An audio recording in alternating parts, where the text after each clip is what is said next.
Dalam Bapa dan Putra dan Roh Kudus. Amin.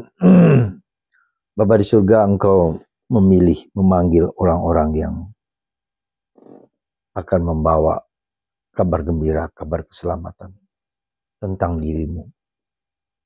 Dan apa yang Kau rencanakan bagi kami semua. Kau menyebutnya sebagai rasul, misionaris, pewarta kabar gembira.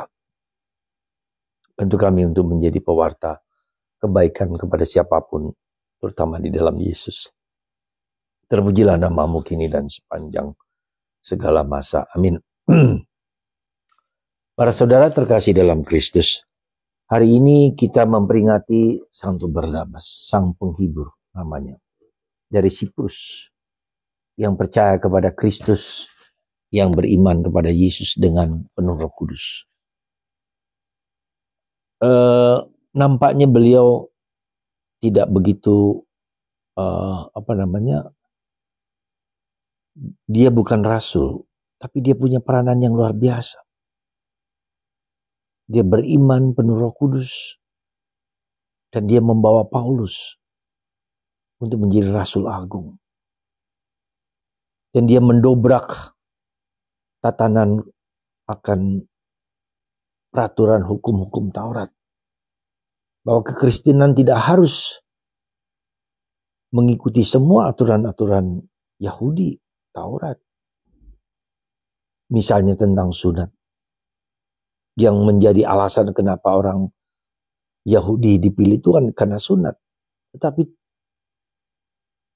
Barnabas dan Paulus membongkar itu.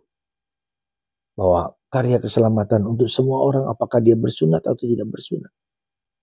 Dan ini bisa membedakan antara tradisi yang suci atau tradisi yang manusiawi.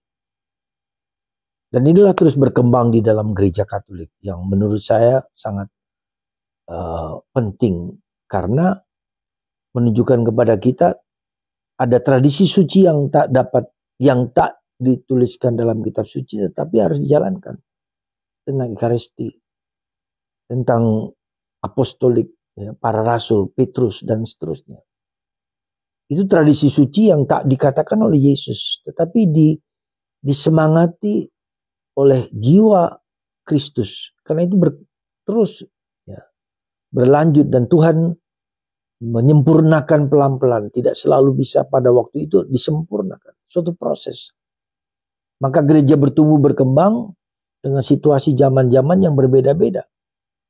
Gereja harus menyesuaikan dengan situasi di mana manusia, seperti zaman digital ini. Gereja harus menyesuaikan diri. Gereja harus menjawab tantangan-tantangan zaman. Dan itulah yang menurut banyak orang, kita memiliki paus yang sebetulnya dapat menjawab tuntutan-tuntutan dan tantangan-tantangan dan problem-problem yang muncul dari digitalisasi, dari robotisasi, dari artificial intelligence. Anda bisa bayangkan misalnya di Cina sekarang, orang tidak hanya di pabrik itu, tidak lebih dari banyak orang, tidak lebih dari 10, hanya menggunakan semua komputerisasi, jadilah mobil. Ya. Dengan waktu yang sangat singkat, bayangkan 70 menit semua mobil jadi dengan memakai robotik dan segala macam. Robot sekarang semakin cerdas, semakin pintar, bisa diajak dialog, bisa diajak komunikasi, bisa diajak belajar lagi, misalnya tentang bahasa Inggris, tentang bahasa-bahasa itu. Jadi kita bisa melihat betapa dahsyatnya perkembangan zaman ini, sehingga akan menyingkirkan manusia-manusia yang manusia dianggaplah manusia-manusia yang bodoh seperti itu. Tapi itulah, kita bisa melihat bagaimana kita harus bertumbuh berkembang, tapi kita juga harus membawa kabar gembira, berita gembira dengan cara-cara yang baru ketika orang sudah memiliki bentuk-bentuk penghayatan hidup yang baru dengan digitalisasi. Orang dengan komputer, dengan HP, orang tidak mudah untuk fokus, ya, pikirannya pendek. Ya, gampang malas, ya, belum punya sesuatu dorongan dari dalam batin, tapi mengikuti zaman begitu saja karena semua gampang diatur, semua bisa jalan.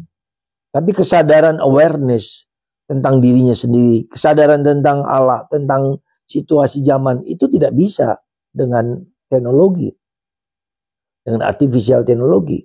Maka mari saudaraku terkasih, Santo Barnabas adalah orang yang mendobrak ya, bersama Paulus tatanan agama Katolik, agama Kristen pada waktu itu, untuk menjawab tantangan itu dan menyebarkan ke seluruh dunia, ya, penuh Roh Kudus. Dan disitulah dibarengi dengan Roh Kudus dan puasa, dengan doa dan seterusnya. Hidup rohani yang harus dibangun dalam diri kita masing-masing. Dan itulah yang dikatakan mandat Yesus. Kerajaan Allah sudah dekat. Maka kerajaan Allah sudah dekat itu artinya apa? Jangan sampai orang lain tidak selamat. Ya.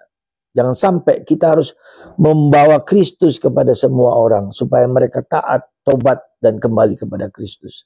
Itulah panggilan kita, keseriusan panggilan kita akan pewartaan kabar gembira kepada segala bangsa, kepada orang di sekitar kita, kepada anggota keluarga kita masing-masing yang dekat-dekat ini. Jangan sampai mereka tidak selamat. Semoga Tuhan dan Anda semua diberkati oleh Tuhan, dikaruniai oleh rahmat Allah. Berkat Tuhan atas kita semua, Bapa, Putra, dan Roh Kudus. Amin.